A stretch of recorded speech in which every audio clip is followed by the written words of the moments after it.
berbagi informasi saja berkaitan dengan bagaimana peran bidan di dalam meningkatkan kesadaran untuk melakukan deteksi dini kanker payudara. Saya rasa ini tepat sekali karena memang bidan ini sangat dekat dengan masyarakat, ada di tengah-tengah masyarakat dan punya peluang yang besar sekali untuk memberikan edukasi kepada masyarakat. Ya, kita lihat situasi kesehatan reproduksi, mungkin nggak usah saya paparkan secara keseluruhan. Ternyata di kita ini sudah penyakit kanker payudara ini juga ya paling banyak ya 30,9% dari total kanker ya dari semua jenis kanker perempuan. Jadi ini memang menjadi perhatian kita di dalam melakukan pemeriksaan. Kita melakukan pemeriksaan fisik, psikologis ya dan melakukan pemeriksaan penunjang juga. Harusnya semua. Ya, nah kami dari kebidanan ini kita sudah punya undang-undang kebidanan ya di sini fasilitas kesehatan ya kita sudah tahu. Kemudian pelayanan kebidanan ini adalah suatu bentuk pelayanan profesional, merupakan bagian integral dari sistem pelayanan kesehatan yang diberikan oleh bidan, baik secara mandiri dengan kolaborasi ataupun dirujuk. Kemudian tempat praktek mandiri bidan atau klinik-klinik bidan itu adalah vaskes yang diselenggarakan oleh bidan untuk memberikan pelayanan langsung kepada klien. Dan itu juga diatur di dalam undang-undang keberadaan tempat praktek mandiri bidan itu.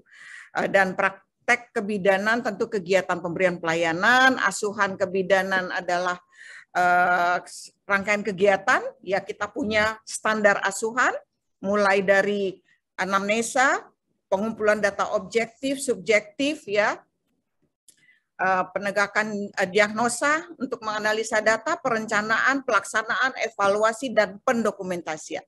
Itu adalah standar asuhan kebidanan. Tentu kita memberikan asuhan kebidanan sesuai dengan kompetensi, lingkup praktek, dan kewenangan bidan. Nah, ini peran bidan diatur di dalam undang-undang sebagai pemberi pelayanan, pengelola pelayanan, sebagai penyuluh dan konselor. Nah ini kalau kita tadi bagaimana meningkatkan kesadaran masyarakat, tentu pada konteks penyuluhan dan komunikasi, edukasi, informasi ini penting sekali.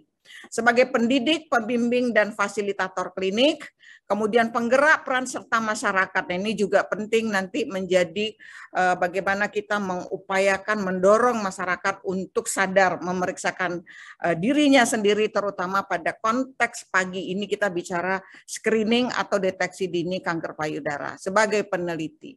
Jadi ini peran bidan. Nah, tugas dan wewenang bidan itu ada pada lingkup, pada area pelayanan kesehatan ibu, mulai dari ibu prahamil, hamil, bersalin, nifas, masa antara. Ya. Kemudian pelayanan kesehatan anak, mulai dari bayi baru lahir, bayi, balita, sampai anak prasekolah. Kemudian pelayanan kesehatan reproduksi perempuan dan keluarga berencana. Nah, tadi termasuk untuk bagaimana kita melakukan screening kepada faktor-faktor risiko untuk kesehatan reproduksi, termasuk IVA, kanker payudara. Kemudian pelaksanaan tugas berdasarkan pelimpahan kewenangan. Kalau kita mendapat tugas limpah, misalnya kita bertugas di rumah sakit, 24 jam kita ada di rumah sakit, shift-shiftan. Kalau ada kasus-kasus emergensi kah atau kasus patologi kah, tidak tertutup kemungkinan. Karena dokter tidak 24 jam ada di rumah sakit, misalnya kita dengan dokter obgyn atau dokter anak, tidak tertutup kemungkinan kita mendapatkan pelimpahan tugas dalam konteks tim. Tentu dokter melimpahkan tugas atau kewenangan ini harus tahu bahwa bidan ini memang mampu, tapi tanggung jawabnya tetap ada pada dokter yang melimpahkan kewenangan tersebut. Kemudian ada juga pelaksanaan tugas dalam keadaan keterbatasan, misalnya di daerah DTPK, di daerah terpencil, perbatasan, kepulauan. Nah ini penting dan juga pada kondisi-kondisi tertentu. Nah pelaksanaan pelayanan kebidanan bisa dilaksanakan di tempat praktek mandiri ataupun di vaskes lain. apakah di desa, Polindes, Poskesdes, Pustu, Puskesmas, di rumah sakit atau klinik-klinik FKTP, tentu sesuai dengan kompetensi dan kewenangannya dengan mengacu kepada standar pelayanan, standar SOP, dan menerapkan etika dan kode etik profesi bidan. Nah, kita lihat pelayanan kesehatan ibu tadi, mulai dari ibu hamil, sebelum hamil, kehamilan normal, pertolongan persalinan normal, pelayanan nifas, melakukan pertolongan kegawat daruratan, kemudian kasus risiko dan komplikasi pada masa mengidentifikasi, melakukan identifikasi atau deteksi kasus-kasus risiko dan komplikasi pada masa kehamilan. Ini adalah di lingkup pelayanan kesehatan ibu. Kita lihat di lingkup pelayanan kesehatan anak, memberikan asuhan pada bayi baru lahir sampai anak prasekolah, memberikan imunisasi sesuai program pemerintah, melakukan pemantauan tumbuh kembang bayi, kemudian memberikan pertolongan pertama kegawat daruratan. Untuk pelayanan kesehatan reproduksi perempuan dan keluarga berencana, di sini kita melakukan komunikasi, informasi, edukasi, melakukan konseling, memberikan pelayanan kontrasepsi, pil, suntik, IUD, implan, tentu sesuai ketentuan yang berlaku. Ini tugas bidan. Nah, pada asuhan kebidanan dalam kesehatan reproduksi dan seksualitas, kita ada rinciannya, ada detailnya, ada turunannya. Tugas kita di dalam memberikan asuhan ini adalah mengidentifikasi masalah kesehatan reproduksi dan seksualitas, melakukan screening dan deteksi dini pada kasus atau permasalahan kesehatan ibu dan anak, kesehatan reproduksi termasuk deteksi dini kanker serviks dan kanker payudara. Dan ini sudah dilakukan oleh teman-teman semua, melakukan pemeriksaan IVA dan juga sadanis, dan juga memberikan edukasi kepada masyarakat untuk dapat melakukan sadari. Kemudian tata laksana awal kegawat daruratan, melakukan rujukan ke fasilitas kesehatan rujukan tingkat lanjut atau rujukan lain, khususnya untuk kasus kekerasan seksual dan fisik pada perempuan. Nah, ini kalau kita bicara mungkin termasuk KDRT ya. Tapi kalau kita menemukan kasus ini, kita harus berkoordinasi dengan pihak-pihak berwenang lainnya.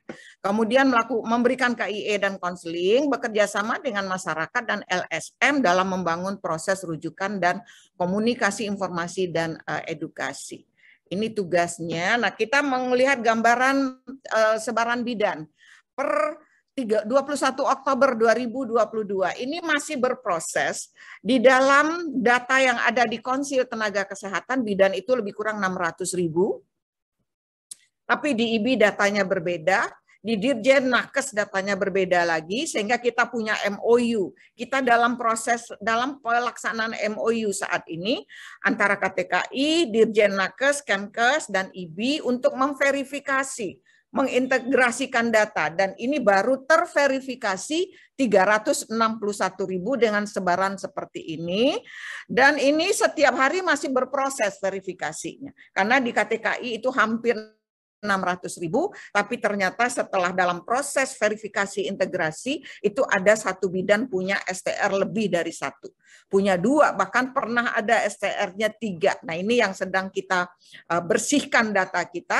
Semua kita menggunakan aplikasi, ini saya ingatkan kepada teman-teman bidan, untuk KTA ataupun perpanjangan izin STR, itu semua sudah ada aplikasinya. Kita di KTA juga sudah dikelola sekarang secara online, jadi tidak lagi kita mengelola secara manual, sehingga data-data ini akan lebih valid ya. Dan untuk update data, pastikan ada perubahan data individu masing-masing, apakah dia sudah melanjutkan pendidikan dan lain sebagainya, itu bisa diupdate secara mandiri, karena masing-masing anggota punya akun masing-masing untuk mereka bisa mengelolanya. Nah, kita lihat sebaran dari hasil Risvaskes tahun 2019, itu di sini ada 169.000 lebih bidan ada di Puskesmas dan Pustu, ada 44.618 bidan di tempat praktek mandiri bidan. Kemudian ada 45.000 masih bidan di desa, data dari Pusdatin, ya pada desanya ada 83.000. Berarti ini sudah cukup banyak desa yang tidak ada bidan, tapi dengan program Kementerian Kesehatan yang sekarang mengembangkan transformasi kesehatan, itu yang prioritasnya adalah penguatan di pelayanan primer, dan nanti di Kemkes akan dibangun posyandu prima. Nah, di situ nanti akan dilengkapi kembali tenaga-tenaga kesehatan yang dibutuhkan untuk di setiap desa. Nah, kalau kita lihat dari data ini, 72% bidan itu memang ada di fasilitas pelayanan kesehatan tingkat primer di FKTP. Sehingga kalau di FKTP mulai puskesmas, pustu, polindes, poskesdes, dan di klinik-klinik bidan. Jadi memang bidan ini ada di tengah-tengah masyarakat, sangat dekat dengan masyarakat, dan jumlahnya sangat besar, sehingga memang bidan ini adalah sebagai pintu pertama bagi masyarakat untuk mendapatkan pelayanan kesehatan, khususnya pelayanan kesehatan ibu, bayi, dan balita. Jadi akses yang terdekat, termudah, terjangkau oleh masyarakat yang pertama adalah ke bidan. Dan itu dibuktikan juga dengan kontribusi atau hasil-hasil pelayanan yang diberikan oleh bidan. Sayang saya tidak masukkan di sini. 82,4% pemeriksaan kehamilan dilakukan oleh bidan. 61,3% pertolongan persalinan ditolong oleh bidan. Tentu kita pada konteks normal. Termasuk tadi pemeriksaan kehamilan, persalinan, bayi, balita, konteksnya pada kasus normal. Karena yang abnormal, patologi, komplikasi itu bukan kewenangan bidan, kita harus berkolaborasi dengan dokter obgyn, dengan dokter anak, ya kalau nanti kita untuk kasus-kasus kanker payudara tentu dengan dokter bedah, ada bedah onkologi, ya. Nah, ini adalah sebaran bidan. Nah, bagaimana peran kita di dalam meningkatkan kesadaran? Sebagai upaya untuk menurunkan angka kejadian kanker payudara, Kemkes merekomendasikan pemeriksaan sadari, periksa darah sendiri, payudara sendiri, dan sadanis, pemeriksaan payudara secara klinis untuk pemeriksaan dini. Ini kanker payudara menjadi salah satu kanker yang paling menakutkan. Kemudian penyakit kanker ini juga tadi serviks sebesar 0,8%, payudara sebesar 0,5%. Ini data dari Kemkes. Kemudian pengendalian dan pencegahan ini menjadi salah satu upaya menurunkan ancaman kanker payudara. Kemudian ketika kanker payudara dapat dideteksi secara dini, didiagnosis, mendapat pengobatan atau tata kelola yang memadai, maka peluang untuk dapat disembuhkan itu cukup besar. Nah, bagaimana tantangannya? Tantangannya adalah memang tingkat pengetahuan tentang kanker payudara masih sangat rendah, sehingga kesadaran deteksi dini menjadi hal yang sangat penting dalam pengendalian kanker payudara setelah kita memberikan informasi dan edukasi yang dibutuhkan oleh masyarakat untuk membangun kesadarannya. Kurang terpaparnya masyarakat tentang deteksi dini kanker payudara dapat menjadi salah satu penyebab rendahnya kesadaran masyarakat. Perlu adanya satu upaya edukasi kepada masyarakat untuk dapat mensosialisasikan pencegahan dan penanggulangan kanker payudara. Ini kalau teman-teman di komunitas kita ada kegiatan-kegiatan penyuluhan, kegiatan-kegiatan kesehatan reproduksi remaja, ada kesehatan perkumpulan ibu hamil, kelas-kelas ibu hamil, dan lain sebagainya. Ini adalah forum-forum yang dapat kita manfaatkan untuk memberikan informasi sebanyak-banyaknya. Nah, bagaimana peran bidan dalam deteksi kanker payudara? Kita lihat di sini ruang lingkup dari praktek kebidanan. Ini kita lihat posisi bidan dalam sistem pelayanan. Bidan sebagai garda terdepan dalam memberikan akses pelayanan KIAKB, termasuk tentu kesehatan reproduksi tadi, di komunitas. Kemudian bidan seorang care provider. Kita bermitra dengan perempuan, terutama dalam menjalani siklus kesehatan reproduksinya melalui asuhan yang holistik berkesinambungan dengan pendekatan midwifery respectful care. Ini adalah kita memposisikan sebagai mitra perempuan. Dan juga di dalam konteks ini secara holistik semua faktor yang berkaitan dengan kesehatan, mulai dari bio, psikososial, kultural, spiritual, bahkan nilai-nilai masyarakat harus kita hargai, harus kita perhatikan, tentu kita hargai sepanjang itu tidak bertentangan dengan prinsip-prinsip upaya kesehatan. Kalau ada yang bertentangan, kewajiban kita untuk merubah mindset, kewajiban kita untuk memberikan edukasi kepada nilai-nilai yang tidak sesuai, yang tidak relate dengan upaya kesehatan, atau mungkin yang bertentangan, karena banyak mitos-mitos yang ada di masyarakat. Bidan merupakan change of agent, dekat dengan masyarakat. Kita punya peran besar, bisa berkomunikasi sebanyak-banyaknya dengan masyarakat, dan kita bisa menggerakkan peran serta masyarakat dan memberdayakan perempuan. Karena sekali lagi kita yang ada di garda terdepan, dan sekali lagi terbukti juga bahwa masyarakat itu memang memilih bidan. Ya, tadi 82,4% pemeriksaan ibu hamil oleh bidan, berarti akses pertama tentu ke bidan. Dan bidan sekali lagi, kita hanya melayani kasus-kasus normal, dan kita selalu harus berkolaborasi dengan tenaga kesehatan lain ataupun dengan puskesmas, ya. Kemudian juga, nah, kita sebagai change of agent berarti kitalah yang membuat pembaharuan, yang membuat masyarakat itu punya informasi-informasi terbarukan, informasi-informasi terkini melalui keberadaan bidan dengan kegiatan-kegiatan penyuluhan. Penyuluhan yang saya yakin, karena saya pernah di desa, ya, saya pernah di desa di Papua pula tahun 79. Ya, kita di dalam penyuluhan-penyuluhan itu kita bekerja dengan tokoh masyarakat, dengan aparat desa, dan lain sebagainya. Nah, materi-materi penyuluhan tentu yang berkaitan dengan khususnya bidang profesi kita untuk kesehatan reproduksi dan keluarga berencana, termasuk bayi dan balita. Termasuk kalau kita bicara Kespro, tentu untuk pemeriksaan IVA dan sadari.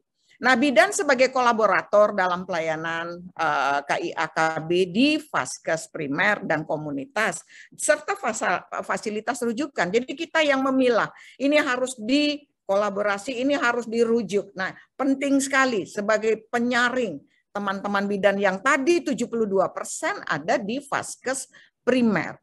Jadi memang sangat besar perannya, karena sekali lagi kita punya kesempatan yang sangat banyak untuk berinteraksi dengan masyarakat. Nah, lingkup upaya dari praktek kebidanan, kita mulai dari upaya promotif preventif sesuai dengan filosofi bidan. Ya, upaya promotif preventif, upaya pencegahan penyakit, asuhan pada ibu, prahamil dan hamil, pertolongan persalinan normal, asuhan postpartum, bayi balita, kemudian deteksi dini, Kespro, termasuk IVA, termasuk sadari, pelaksanaan asuhan kegawat daruratan, melakukan kolaborasi, dan penggerakan peran serta masyarakat. Ini adalah upaya yang dilakukan oleh bidan di dalam melaksanakan tugas-tugas fungsinya sebagai seorang bidan. Nah, kita lihat pelayanan kebidanan dalam konteks keluarga. Ini sekarang di BKKBN sudah dibentuk tim pendamping keluarga. Ada 3 orang dalam tim pendamping keluarga. Ada bidan sebagai koordinator, ada wakil dari tim penggerak PKK, dan dari PLKB, karena ini BKKBN yang membentuk. Dalam konteks tim pendamping keluarga dibentuk dalam konteks percepatan penurunan stunting. Itu ada Perpres nomor 72 tahun 2022. Nah, bayi dan KB saja, tentu kepada kesehatan reproduksinya juga.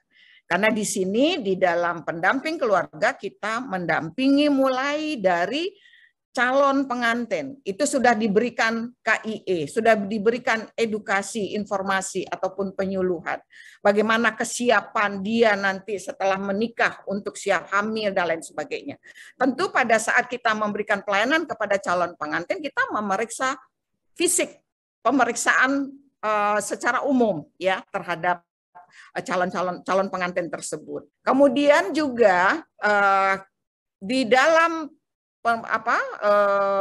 pelayanan kebidanan dalam konteks keluarga tadi, kita sangat rinci sekarang dalam tugas-tugas tim pendamping keluarga atau TPK ya. apa yang kita lakukan. Kemudian pembinaan keluarga, pendidikan kesehatan, pelayanan, dan melakukan screening yang ada di keluarga tersebut. Kemudian pelayanan kebidanan dalam konteks komunitas, ya kita berupaya untuk memberdayakan perempuan. Walaupun ini masuk juga di dalam keluarga, tapi secara umum perempuan-perempuan kita memang masih perlu didorong, masih perlu disupport untuk mereka punya kapasitas menentukan, mengambil keputusan dalam rangka mengalami, mengelola kesehatan reproduksinya sendiri. Ya, termasuk yang sangat khusus di sini untuk pelayanan keluarga berencana, menggunakan kontrasepsi. Sebagian perempuan-perempuan kita masih belum berdaya, tidak bisa memutuskan sendiri karena harus mendapat persetujuan suami, keluarga, dan lain sebagainya. Nah, ini yang harus kita berikan informasi sebanyak-banyaknya agar perempuan mengerti akan hak-haknya sebagai seorang manusia, bagaimana dia harus sehat, ya kalau setiap tahun melahirkan, dan dukungan juga tidak cukup kuat, ya itu akan berdampak kepada dirinya sendiri, kepada kesehatannya. Kemudian penggerakan peran serta masyarakat, tadi kita melakukan upaya-upaya di masyarakat, pemeriksaan-pemeriksaan IFA, ya, kemudian dengan bekerja sama dengan PKK, dan melakukan pendidikan kesehatan dan pelayanan kesehatan. Nah, pemberdayaan perempuan kita lihat tadi konteksnya ya. Kondisi kekinian perempuan kita tadi masih rendah pengetahuan, tingkat pendidikan, dan faktor budaya. Akses terhadap ekonomi juga sangat terbatas ya. Karena sebagian besar pencari nafkah memang suami. Nah, kemudian banyak perempuan belum dapat mengambil keputusan dalam menjalani kesehatan reproduksinya.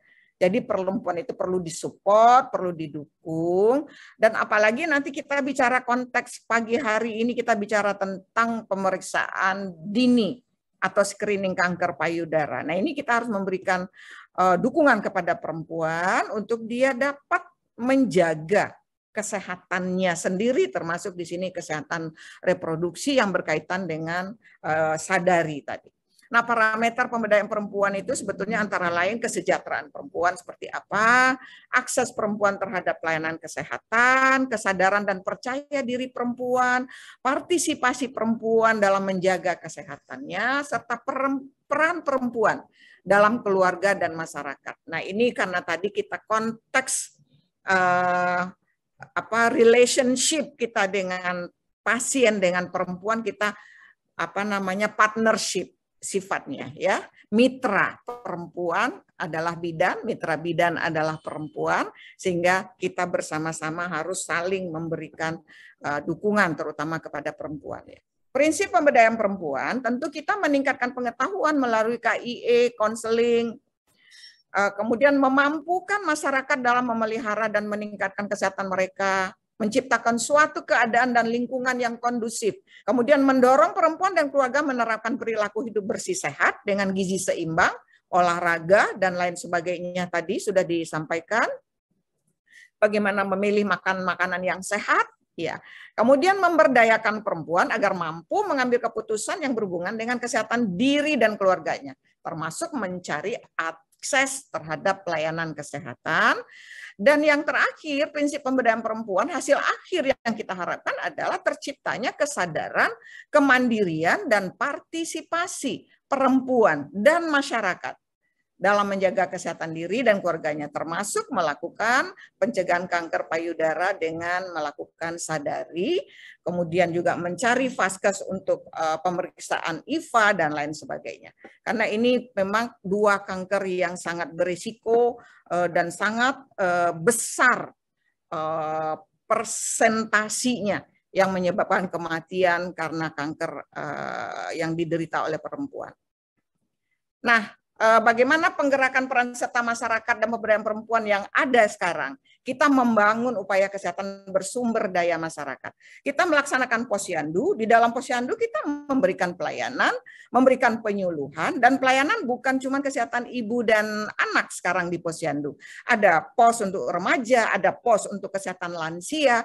Nah, ini adalah peluang, kesempatan yang bisa kita sampaikan informasi-informasi berkaitan dengan semua informasi yang dibutuhkan dalam mengelola kesehatan reproduksi perempuan, bayi dan balita. Kita memfasilitasi gerakan sayang ibu, kesehatan reproduksi remaja dengan Karang Tarunanya, itu bidan juga sering melakukan penyuluhan ya. Tim pendamping keluarga tadi bersama PKK dan PLKB kita memfasilitasi juga asosiasi-asosiasi ibu menyusui, melaksanakan kelas ibu hamil, ibu balita, memfasilitasi P4K, bagaimana persiapan dan perencanaan persalinan bagi ibu hamil dan keluarganya. Apabila dibutuhkan rujukan nanti kemana, siapa yang akan mendampingi, kalau dibutuhkan donor darah, siapa yang akan memberikan donor, itu sudah difasilitasi oleh teman-teman bidan di dalam standar antenatal care. Itu semua sudah ada. Di samping 10T, itu juga kita memfasilitasi P4K. Sehingga pada saat dibutuhkan untuk dirujuk, pada saat dibutuhkan transfusi darah, sudah ada yang siap. Sehingga sebelumnya sudah diberikan informasi sebanyak-banyaknya. Kemudian membangun kemitraan bidan dengan kader, dengan PLKB, dan juga tadi di dalam tim PKK dengan tim dari PKK sendiri. Nah, peran bidan di komunitas melakukan upaya promotif preventif, tadi penyuluhan, penggerakan peran serta masyarakat, memberikan pelayanan kebidanan esensial, normal, dan kita berkolaborasi, kalau ada kasus-kasus kita segera merujuk, kemudian juga melakukan screening, IFAK, kanker payudara, kolaborasi, pertolongan kegawat daruratan, kita merujuk, nah pada kasus-kasus rujukan, itu tentu kita harus memenuhi standar merujuk, standar rujukan, harus dilakukan stabilisasi khusus untuk kasus-kasus gawat daruratan. Kita tidak bisa merujuk pada kondisi pasien kita belum stabil, ya. Kemudian dan itu sudah ada di dalam standar pelayanan kegawat daruratan. Kewaspadaan dan penanggulangan bencana dan masalah kesehatan termasuk kemarin bencana COVID. Jadi bidan ini sebagai sumber informasi ya bagi masyarakat dan kita berbagi informasi penyuluhan dan lain sebagainya. Jadi kewaspadaan penanggulangan bencana apapun, bencana gempa, bencana banjir, bencana tsunami, itu bidan cepat sekali turun karena kita memang punya paket pelayanan awal minimal untuk kesehatan reproduksi pada kondisi bencana, itu kita disupport dari Kemkes, disupport dari UNEPA. Jadi di kondisi-kondisi bencana itu selalu saya bisa memastikan ada tenda-tenda dari IBI di sana. Itu dalam konteks kita melayani khususnya untuk kesehatan reproduksi, kesehatan ibu dan anak, serta pelayanan keluarga berencana. Nah, peran bidan dalam screening, tadi sudah disampaikan juga, saya tidak akan mengupas banyak nanti tentang screening, bahwa asuhan kebidanan pada kanker payudara dirasakan mulai dari upaya promotif, preventif, dan asuhan kolaboratif. Melakukan pendidikan kesehatan tadi, penemuan dini kanker payudara dengan melakukan screening deteksi dini, serta kolaborasi untuk diagnosis keganasan payudara. Sangat penting memperbaiki prognosis. Jadi ini peran kita di dalam deteksi dini agar cepat terjaring kasusnya dan cepat kita kolaborasi dengan tenaga kesehatan yang kompeten dan berwenang. Kemudian kita memberikan dukungan psikologis dan psikososial bagi pasien cancer survival yang sudah dinyatakan sembuh agar dia dapat menjalani kehidupannya dengan secara produktif ya. Nah, ini penyembuhan yang diperoleh penderita kanker dapat mempunyai harapan hidup yang lebih lama ya. Kemudian bekerja sama dengan stakeholders terkait dalam peningkatan pelayanan. Kita banyak didukung oleh Kemkes, BKKBN, Kementerian Pemberdayaan Perempuan, Kementerian Desa, Kementerian Dalam Negeri. Ini sekarang dengan kita ada tim pendamping keluarga, ini kita juga sudah sangat banyak atau intensitasnya sudah sangat banyak kita berkolaborasi dan berkoordinasi dengan Kementerian Desa dan juga Kementerian Dalam Negeri. Tujuan asuhan kebidanan tentu tadi untuk meningkatkan kita upaya promosi, meningkatkan pengetahuan dan pemahaman masyarakat, memberikan pendidikan kesehatan pada wanita usia subur ya melalui peningkatan pengetahuan keterampilan, kemudian juga teknik sadari, kita memberikan edukasi tentu, dan melakukan pemeriksaan klinis kanker payudara, meningkatkan kesadaran dan motivasi wanita usia subur dalam melakukan deteksi dini kanker payudara, dan meningkatkan partisipasi aktif dari masyarakat dalam upaya mensosialisasikan dan mencari dan melakukan sendiri deteksi dini kanker payudara dengan sadari tadi. Nah, menemukan kasus, sedini mungkin berkolaborasi dengan nakes lain, masyarakat tujuan akhir dari asuhan kita agar masyarakat sadar dan waspada terhadap kanker payudara, mampu untuk sadari dan akses ke Fasiankes untuk sadanis, pemeriksaan daya payudara secara klinis, itu ada di puskesmas. Kemudian meningkatkan ketahanan dan kualitas hidup bagi kanker, untuk cancer survivor, berusaha agar penderita tetap aktif dalam menjalani kehidupannya, memberikan dukungan psikologis dan dukungan psikososial. Jadi jangan sampai orang pasca penata laksanaan kanker payudara dengan kondisi tadi digambar kemoterapi, kemudian dengan gangguan-gangguan fisik yang nyata, tadi rambutnya kurus dan lain sebagainya. Jangan sampai tidak didukung oleh masyarakat, oleh sosial yang ada di lingkungannya. Ya, ini dia deteksi dini dengan sadari, dengan sadanis, dan dengan pemeriksaan penunjang, mamografi, ultrasonografi, atau MRI. Kemudian kapan dilakukan sadari, itu juga disampaikan tadi, hari ke-7, hari ke-10 setelah hari pertama haid, untuk wanita yang masih haid, untuk yang sudah menopause setiap bulan, dia melakukan sadari. Ya. Kemudian untuk memudahkan, nanti di dalam edukasi penyuluhan kita, Ibu dicontreng aja ya, setiap tanggal 1 Ibu melakukan sadari. Itu cara kita. Benjolan, nyeri, pembengkakan, dan lain sebagainya. Tadi saya tidak akan mengulang lagi. Kapan dilakukan pemeriksaan dengan nakes untuk sadanis? Ya, screening ini oleh bidan atau oleh dokter untuk sadanis. Itu tentu bagi wanita yang baru pertama kali menstruasi dianjurkan untuk melakukan sadari. Apabila ada hal-hal yang mencurigakan, dia harus segera mencari Vaskes untuk dilakukan sadanis. Nah, sadanis ini dianjurkan berusia 20-40 tahun, dianjurkan untuk melakukannya setiap 3 tahun, menentukan apakah ada kemungkinan keganasan. Tapi setiap bulan dia selalu melakukan sadari. Kemudian untuk wanita di atas 40 tahun, untuk sadanisnya itu dilakukan setiap tahun karena tadi digambar. Nah, kapan dilakukan screening mamografi tadi untuk yang baseline awal usia 35 tahun, kemudian 2-3 tahun sekali bagi usia 40 tahun, dan setiap tahun bagi usia di atas 50 tahun sampai tua, sampai lansia tadi. 75 pun tetap dilakukan. Kemudian kesimpulan, kanker dapat dicegah dengan deteksi dini, perlu ada kesadaran wanita untuk melakukan deteksi dini. Jika kanker ditemukan lebih dini, angka kesembuhan lebih tinggi. Keberhasilan pencegahan kanker perlu dukungan dari pihak swasta maupun pihak masyarakat.